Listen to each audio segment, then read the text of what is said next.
Bienvenidos, esto es Fuera de la Caja. Yo soy Macario Esquetino, le agradezco mucho que me escuche. Esta es la emisión 114 de este podcast que está saliendo tarde, perdimos una semana completa. La verdad porque no se me ocurría de qué platicar con usted en esta ocasión que nos toca un tema de largo aliento. Y esto, bueno, va a posponer las siguientes emisiones. Esto va a ayudar porque, bueno, en esta semana saldrán los datos del tercer trimestre de la economía mexicana y eso lo platicaremos la próxima semana para aprovechar toda esa información que pues me parece es muy relevante para el análisis de coyuntura, pero hoy nos toca hablar de estos temas de largo aliento. Le digo, no se me ocurría de qué platicar con usted. A final de cuentas, me parece hay algo muy interesante en proceso que vale la pena comentar y que creo que no hemos analizado con detalle. Mucho de lo que hemos platicado tiene que ver con esta hipótesis que he compartido con usted acerca de cómo entender el funcionamiento de las sociedades alrededor de las narrativas que construimos para poder vivir juntos, que son determinadas en parte, al menos, por la tecnología comunicacional. Lo hemos platicado muchas veces y hoy creo que vale la pena incorporar otra cosa que hemos menospreciado un poco, que es el cambio tecnológico. El cambio tecnológico en muchas ocasiones tiene un proceso de transformación que ocurre de forma exponencial. Pensar de manera exponencial no es algo que los seres humanos puedan hacer, no está en nuestra capacidad. Nosotros nos imaginamos movimientos de las cosas, cambios que tienen que ver con secuencias lineales o si acaso con cierto crecimiento, pero el proceso exponencial no está en nuestras capacidades y no está porque cuando cualquier variable está creciendo a una tasa que se mantiene continua en el tiempo, lo que va a ocurrir es que este crecimiento se va haciendo cada vez más grande y esa es la parte que nos cuesta mucho trabajo imaginar. Lo vimos ahora con la pandemia. Veíamos algunos contagios al inicio, en enero, febrero, marzo, y era muy difícil que alguien estuviera imaginando 50 millones de personas contagiadas para estas épocas. Evidentemente los científicos nos lo decían y las gráficas eso nos mostraban, pero nos era muy difícil asimilar la idea porque, insisto, no es natural para nosotros. Sí lo podemos entender cuando hacemos los numeritos, cuando hacemos gráficas y para eso pues muchas personas estudian. Sin embargo, insisto, de manera intuitiva no nos es posible imaginar estos cambios. Y uno de estos que está ocurriendo ahorita, digamos positivo, no como la pandemia que es una tragedia, es el cambio tecnológico asociado a el uso de energía, en particular en los automóviles. Hemos tenido un incremento de producción de automóviles eléctricos muy importante. Cuando uno ve el total de autos que se producen en el mundo y cuántos de ellos vienen en esta nueva tecnología eléctrica, pues dice uno, pues no es nada, mano. Entonces, se producen 92 millones de autos, solo 2 millones son eléctricos, hombre, pues son 90 millones de los otros. O sea, ¿cuándo van a alcanzar los 2 millones a los 90? No va a pasar. Eh, es el problema exponencial. Cuando uno ve la tasa de crecimiento, todo cambia. El total de vehículos que se venden en el planeta está creciendo a una tasa del 1% promedio en los últimos 10 años. En cambio, la producción de automóviles eléctricos crece a una tasa de 50%. Esta diferencia en la tasa de crecimiento significa que los vehículos eléctricos se irán comiendo a los vehículos de combustión interna y muy rápidamente.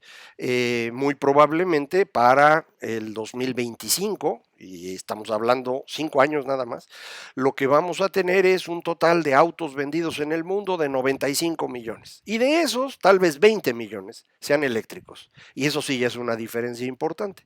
Y si esa tasa continuase otros 5 años más, todos los automóviles del mundo serán eléctricos en 2030.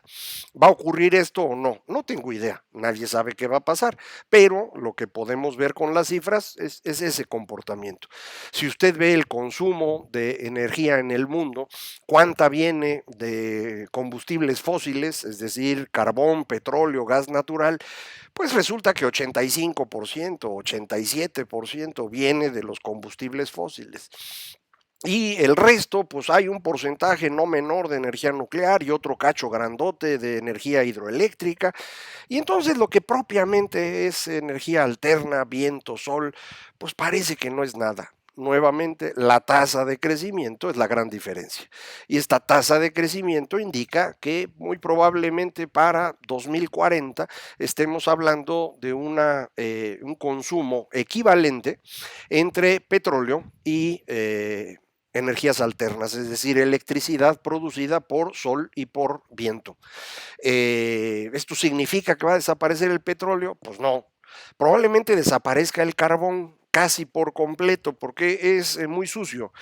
Como usted sabe, la energía que producimos con combustibles fósiles es producto de combustión, es decir, estamos quemando cosas.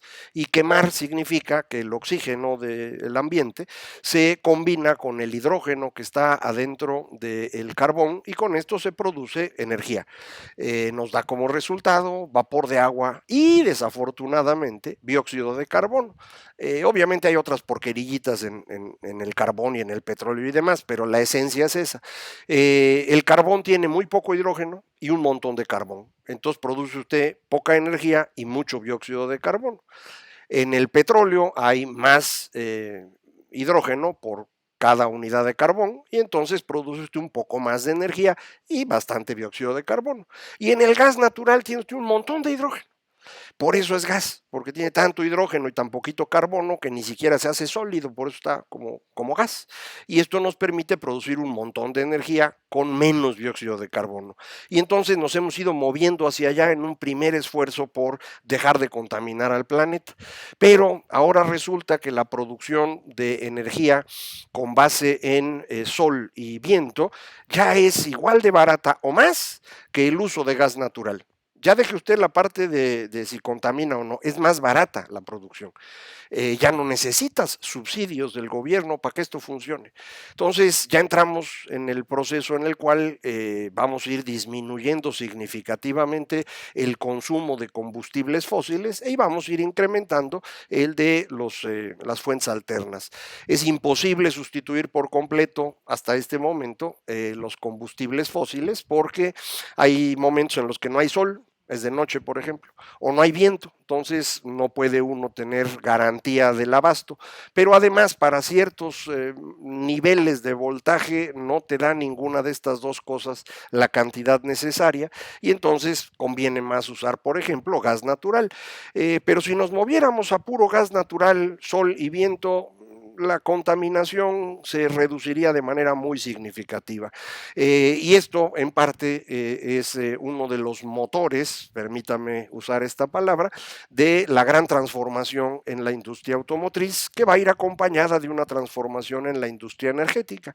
El petróleo como combustible, me parece que llegó a su punto máximo el año pasado. La expectativa era que fuera más adelante, pero la pandemia alteró esto. Este año va a haber menos consumo simplemente porque nos dejamos de mover, pero cuando esto se recupere, a nivel global se espera que la recuperación completa de la economía, entre comillas, ocurra para fin de 2021, principios de 2022. Ahí estaríamos consumiendo lo mismo que en 2019 de petróleo, pero no va a ser así, porque en ese lapso habremos ido avanzando más en el consumo de nuevas energías. Adicionalmente, empezaremos a hacer una economía distinta, porque ya aprendimos algunas cosas en la pandemia y aceleramos procesos que ya venían en marcha. Entonces, esto significa que en el transcurso de los próximos 10 años, nada más con la pura tendencia tecnológica, estaríamos pensando en una economía diferente, una economía en donde energías alternas, vehículos eléctricos, las telecomunicaciones alrededor de esta tecnología 5G, la logística como un elemento fundamental que esta pandemia ha acelerado, la venta de contenido, información, la venta de experiencias más que turismo y la salud como un tema fundamental, no solo por el bicho, sino por el proceso de envejecimiento poblacional tan importante que tenemos. Estas van a ser las actividades importantes dentro de 10 años. Lo demás va a seguir existiendo, muchas cosas. Por ejemplo, el sistema financiero es fundamental para que todo funcione, entonces ahí va a estar. Pero otras cosas van a ir desapareciendo. Eh, el campo, ¿no? Mucha gente dice es que hay que invertir en el campo. Pues sí, pero el campo representa 3% de la producción de México, por ejemplo. Y así es en la mayor parte de los países desarrollados. No es que no sea importante producir plátanos o papayas o maíz o trigo, es importantísimo, pero no es el espacio donde más valor agregado se genera. Y tampoco lo van a hacer los autos próximamente. Vamos a tener que ir moviéndonos en otras áreas en donde el valor agregado va a ser más importante, en donde va a haber más espacios de desarrollo para la población. Sigo sin imaginarme cómo vamos a transformar educación, pero es un proceso que también va a acelerarse próximamente. Entonces, pues estamos hablando de una economía diferente dentro de 10 años, 2030. Ahora, el asunto es si vamos a llegar a 2030 o no, porque no es nada más el asunto de cómo va la tecnología, también es qué pasa en el mundo. Y creo que lo que pasa es algo que ya hemos platicado en muchas ocasiones, pero que vale la pena ahora juntarlo con el tema tecnológico. Lo que estamos viviendo en el mundo desde hace 10 años, más o menos, desde la gran recesión de 2009, es el ascenso al poder de personajes que en otra época hubieran sido inimaginables. Es decir, estos líderes que aquí hemos dicho de tipo macho alfa, agresivos, autoritarios, irresponsables, estos personajes siempre han existido, nada más que normalmente no se les hace caso. Ahí andan haciendo desorden en distintos lugares, pero no logran apoyo mayoritario. Ahora sí, es el origen del señor Trump, es el origen del López Obrador, es la razón de existir de Cinque Stelle en Italia o de Unidos Podemos en España. Este tipo de formaciones políticas o de líderes políticos en una situación normal no recibe apoyo mayoritario. Nadie quiere irse a esos extremos, ni de izquierda, ni de derecha, ni de arriba, ni de abajo. Son extremos, nadie los quiere. Hoy sí, y la razón que hemos comentado aquí, que es mi hipótesis, es que pues dejamos de entender el mundo y eso es lo que estamos hoy eligiendo. Este tipo de liderazgos son para poner una referencia que hoy todo el mundo va a entender muy fácilmente, son como un agente infeccioso. Nos invaden y nos dañan, producen polarización política y producen un deterioro muy significativo de la capacidad de gobierno, es decir, no gobiernan bien. Entonces el resultado es que esta polarización favorece la reproducción de estos liderazgos autoritarios, pero el deterioro de las capacidades de gobierno juega en contra. Entonces es muy parecido al bicho. Trata de multiplicarse dentro de usted, pero al hacerlo está dañándolo al extremo de que puede llegar a matarlo. Y en ese caso el virus o la bacteria o lo que sea también se muere. Entonces no le conviene, pero pues es la naturaleza del bicho. Y eso es lo que va a hacer. Bueno, así son estos líderes que tenemos ahora. Y nuestra gran preocupación es, bueno, ¿qué hago frente a eso? Lo que todo el mundo tiene hoy como referencia son estos liderazgos autoritarios y del otro lado el autoritarismo tradicional que uno puede ver en China, en Rusia, en Turquía, que por cierto están creciendo aprovechando lo que está ocurriendo hoy en el mundo, es decir, Estados Unidos, Europa se están perdiendo presencia, bueno, pues Rusia, Turquía, China están incrementando la suya, no nada más en su impacto territorial, directo, sino también a través de esto que se llama poder blando, el ir convenciendo a todos de que esa es una buena opción. Y viera usted que mucha gente lo empieza a creer y dice, oiga, pues lo que tenemos aquí no está sirviendo, Occidente es una tragedia, no sirve, deberíamos ser como China, un país autoritario pero con crecimiento económico. Eso es equivalente a querer quitarse la infección arrancándose los ojos o cortándose las piernas o las manos. Esto no es una buena idea, pero se entiende, la gente se desespera frente a lo que está viviendo. Lo que ha ocurrido en otras ocasiones, que ya hemos platicado aquí, el siglo XVI, el siglo XVIII, el siglo XX, es que frente a estos momentos en los cuales liderazgos de este tipo, macho alfa, autoritarios, irresponsables, agresivos, violentos, la sociedad acaba enfrentándose. Y hay muchos muertos y hay mucha violencia. Y una vez que se cansa la sociedad de eso, volvemos a pensar. Y en todas las ocasiones hemos ido construyendo una sociedad un poquito mejor que la anterior, más incluyente, más justa, más rica. Yo sé que ninguna de ellas es una maravilla, pero cada vez eran mejores. Y la mejor de todas fue la que vivimos entre el 68 y el 2008, lo que ahora llamamos neoliberalismo y nos da asco. Parte de la enfermedad. Esta fiebre que tenemos no solo nos hace imaginarnos cosas que no existen y pensar que ese es el camino por el que hay que moverse, también hace que nos dé asco lo que antes nos parecía bueno y hoy nadie quiere regresar al neoliberalismo y no hay manera de que acepten, entiendan que fueron los 40 años de mayor crecimiento económico, de mayor reducción de pobreza, de mayor expansión de democracia en toda la historia humana. Ni modo, hay que construir una cosa distinta. Y en ese proceso de construir esta cosa distinta es donde estamos. No creo que lo vayamos a hacer en 10 años. Ojalá y se pueda, pero no estoy seguro. Yo sigo viendo esta enfermedad ampliándose en el planeta. Ciertamente ganó Biden en Estados Unidos y es una gran noticia, pero esto no acabó con la enfermedad. Ahí sigue. ¿No? Está polarizado Estados Unidos, todavía Trump puede hacer mucho daño en los días que le quedan por irse, todavía falta ver qué van a hacer muchos trumpistas después de esto, cuando se intente meter a su líder a la cárcel como debería ser.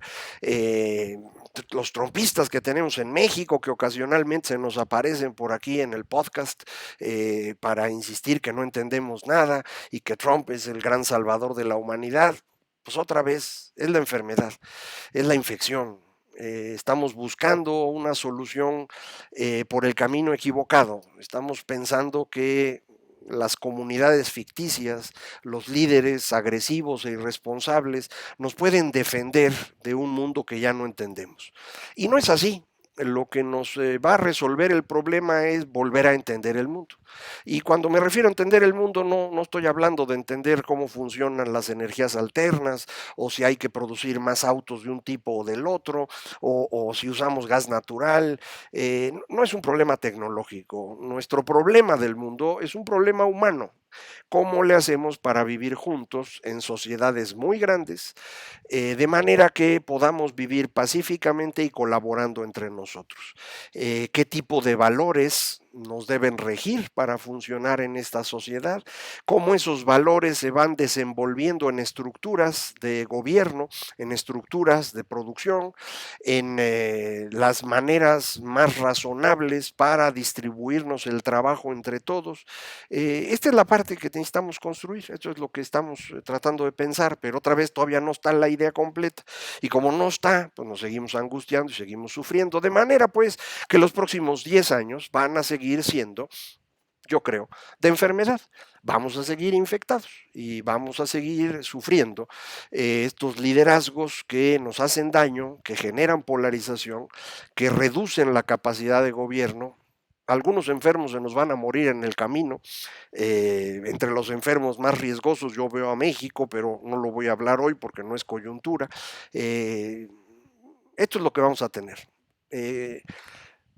Ya hace tiempo que le he estado diciendo que ya deberíamos empezar a construir el discurso. Bueno, ya vamos a empezar.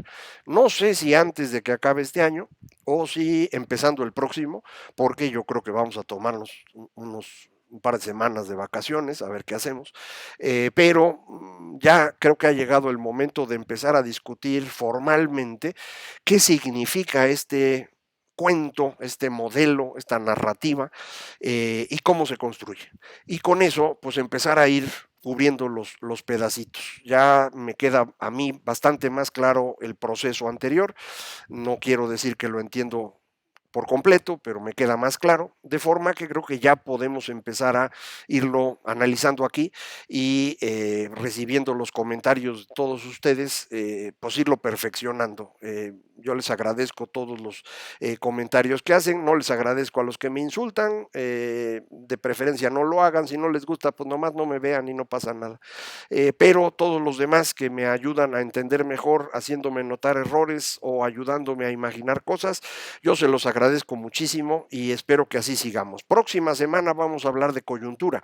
Le decía, tercer trimestre en la economía mexicana. Por el momento, pues ya terminamos. Muchísimas gracias por acompañarme en este esfuerzo. Esto nos permite mantenernos comunicados a través de distintas herramientas, en todas Macario MX, en Twitter @Macario MX, correo electrónico macario@macario.mx, página www.macario.mx. Muchísimas gracias. Esto fue Fuera de la Caja.